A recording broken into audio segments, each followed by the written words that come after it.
Le centre Aleph, c'est une famille. C'est-à-dire que pour moi, en tout cas, c'est beaucoup plus qu'une synagogue. C'est-à-dire que ma vie de Torah est basée sur cet endroit. Quand je suis arrivée au centre Aleph, ce que j'ai tout de suite senti et remarqué, c'est qu'il n'y avait pas d'étiquette, pas de catégorie. Et c'est pour ça que je me sens bien ici.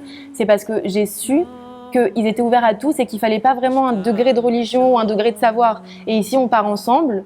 Et peu importe d'où on vient, si on a la foi et si on a envie d'évoluer, on peut le faire. Et surtout, je pense que c'est ça l'idée, le principe de Aleph, c'est de rendre une Torah accessible en plein centre de Tel Aviv. Et quand je suis arrivée là, je me suis tout de suite sentie bien.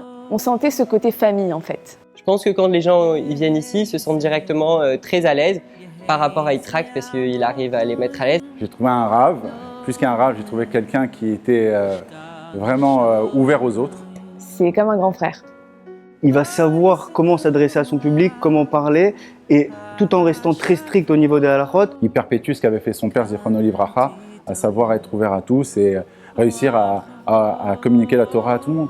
Il m'a vraiment apporté exactement ce qui me manquait pour vraiment évoluer en Torah. Il faut venir et il faut voir pour le croire. Je suis quelqu'un qui fonctionne avec un feeling et ça fait pas longtemps que je connais le centre Aleph certes, mais je me suis sentie bien dès la première seconde où je suis arrivée dans ce centre et c'est ça qui me donne envie de continuer, d'apprendre et c'est vraiment une porte qui m'a été ouverte parce que je sens que j'ai envie d'évoluer avec eux.